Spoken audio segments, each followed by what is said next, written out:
This is the Aidan McCarty NBA Draft Scouting video. Aidan has an ideal NBA body at 5'10 with 6'2 wingspan, similar dimensions to a LeBron James viewed from 50 feet away. These dimensions make for an ideal finishing package. Very difficult to stop around the rim, especially with limited or no defense. You can see that Aidan prefers to finish with his right hand, even when on the left side of the hoop. This extreme right-hand dominance often leads Aidan to attempt impressive, if ill-advised, finishes. But this skill of finishing difficult layups with no defense at all should translate directly to NBA practice drills and pregame warm-ups. Aidan shows incredible creativity in doing literally anything to avoid finishing with his left, going deep in his bag with spin moves, crossovers, and Euro steps, while finishing acrobatic and off-balance shots. Aidan does occasionally make shots more difficult than they have to be. Here, for example, going to the up and under layup when there's no defenders in sight. And here, going to the Euro step floater, again with no defenders in sight. There's no defense in these clips, but you can just imagine Aidan breaking ankles before lofting these layups just over the outstretched fingers of a Giannis or Rudy Gobert. Here you can see a shot chart of Aidan's last 3 months of training.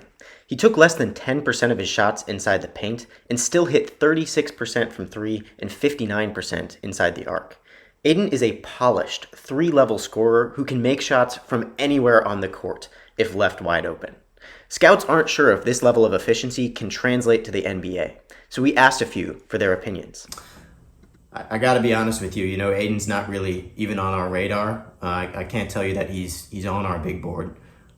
When you look at his frame and those scoring numbers, you got to remember that that's against no defense at all. NBA defenders are absolutely going to eat this kid alive. I feel bad for him, to be completely honest. When you take a look at Aidan's scoring numbers, you have to remember that he's doing this on a double rim, and he's doing it outside. When you take that into account, it's really remarkable, the scoring rate he's been able to achieve. And when you look at the numbers, just analytically, this guy jumps off the charts.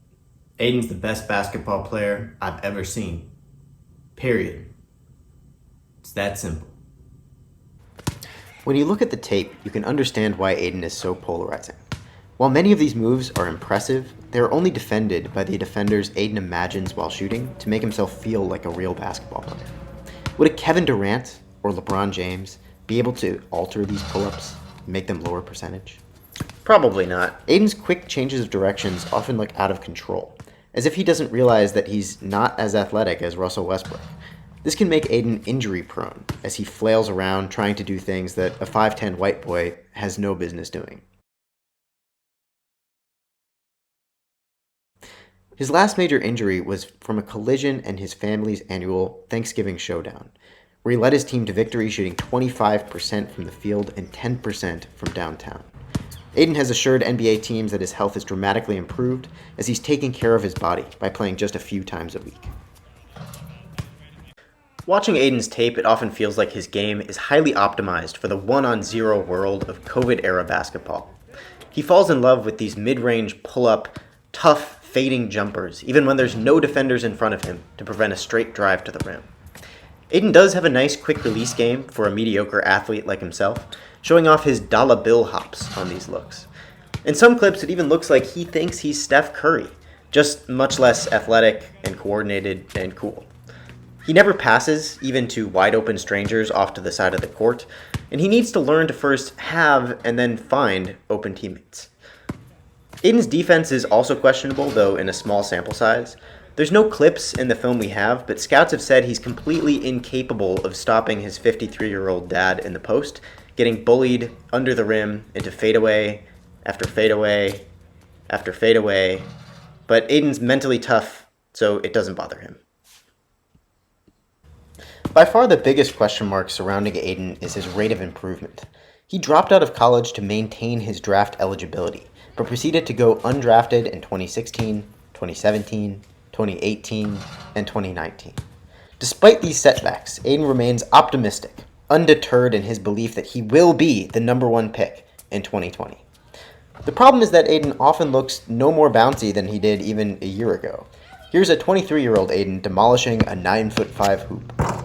And here's him doing the same on a 10-foot hoop today.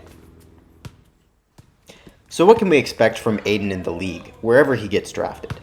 Watching Aidan unleash his huge array of dribble moves into feathery jumpers brings to mind a 13-year-old Steph Curry, a slow-motion Allen Iverson, or a 10-year-old LeBron James. His ceiling? If Aidan today is like Steph at 13, in just 17 years, by the time he's 41 years old, Aidan could develop into a 2-time MVP and 3-time champion. The sky is the limit. But his floor? Prime Allen Iverson's 6-month-old daughter. It's hard to know how good Aidan can be.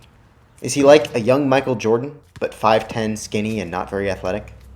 Or like Zion Williamson, but half the size and worse at basketball? Or is Aidan the next coming of Steve Nash? Will Aidan go number 1 overall as expected, or will NBA teams again fail to realize his MVP potential? All we know for sure is that we'll all be watching intently on draft night to see when and if Aidan's name will be called.